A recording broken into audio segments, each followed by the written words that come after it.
Champions keep playing until they get it right. Namaskar, welcome to PT Pointers, and in this video, we will cover major headlines of the Hindu, Indian Express, and Press Information Bureau. So, without wasting any time, let's start today's discussion. And our first headline is related to Han Kuang exercise, which is the annual exercise of Taiwan, and drills will integrate naval, air, and Coast Guard forces, shore mounted anti ship weapons, and drones to establish a maritime attack and kill chain. And this year, Taiwan will practice kill zones at sea to break a blockade and simulate a scenario where China suddenly turns one of its regular drills around the island into an actual attack. And do you know, friends? China views democratically governed Taiwan as its territory, despite Taiwan's strong objections. Now, recently, Nobel physicist Peter Higgs died. He proposed the existence of so-called God particle that helped explain how matter formed after the Big Bang. He predicted the existence of Higgs boson in 1964. That explains why other particles have a mass. And in 2012, two experiments conducted at the CERN laboratory confirmed the existence of the Higgs particle. Now, India is pushing military infrastructure upgrade in Andaman and Nicobar Islands, which is a union territory of India. It is located in the Indian Ocean, in the southern reaches of Bay of Bengal, and it is nearer to Indonesia and Thailand. It comprises two island groups, Andaman Islands and Nicobar Islands, which separates the Andaman Sea to the east from the Indian Ocean. Andaman and Nicobar Islands are of great strategic importance since they straddle one of the busiest sea lanes in the world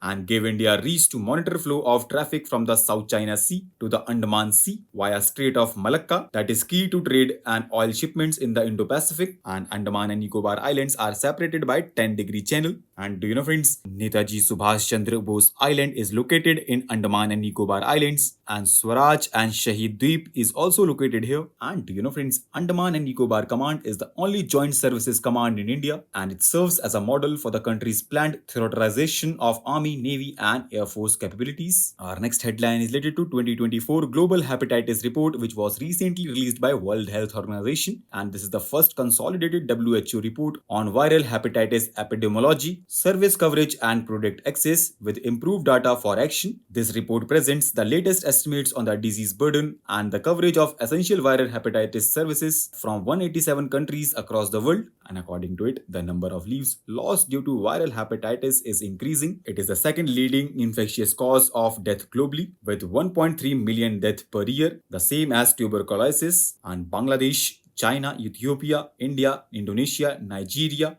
Pakistan, Philippines, the Russian Federation, and Vietnam collectively accounts nearly two-thirds of the global burden of hepatitis B and C, and India is one of the countries with highest burden of viral hepatitis. Talking about hepatitis, it is an inflammation of liver that is caused by a variety of infectious viruses and non-infectious agents leading to a range of health problems, and there are five main strains of hepatitis virus referred to as types A, B, C, D, and E. Our next headline is related to Indo-Pacific Economic Framework for Prosperity, which will organize Clean Economy Investor Forum in Singapore in June. Talking about Indo-Pacific Economic Framework for Prosperity, it was launched in 2022 and currently includes 14 partners, and these are Australia, Brunei Darussalam, Fiji, India, Indonesia, Japan, the Republic of Korea, Malaysia, New Zealand, Philippines, Singapore, Thailand, and United States and Vietnam. It provides a platform for countries in the region to collaborate on advancing resilient, sustainable, and inclusive economic growth, and it aims to contribute to cooperation, stability, and prosperity in the region. It comprises four pillars of cooperation, namely trade, supply chain, clean economy, and fair economy. Now, recently, NTPC Limited, which is India's largest integrated power company, launched new edition of Girl Empowerment Mission, which aligns with government's Beti Bachao Beti Padhao initiative, and it aims to tackle gender inequality by nurturing girls' imaginations and fostering their ability to explore opportunities. And under it, 1 month workshop will be conducted for young girls during summer holidays by offering them a platform for their all-round upliftment and development. It was initiated as a pilot project in 2018. Our next and last headline is related to India-European Union Trade Technology Council. Now, recently, European Union and India launched an expression of interest for startups working in battery recycling technologies for electric vehicles. It aims to enhance cooperation between European and Indian small and medium-sized enterprises and startups in clean and green energy technologies. And this initiative takes place under India-EU Trade and Technology Council, which was first announced in 2022, and it allows both sides to tackle challenges at nexus of trade, trusted technology, security, and deepens cooperation in these fields. So, with this, let's conclude our today's discussion. Thanks for listening, and for regular updates, you can follow us on various social media platforms.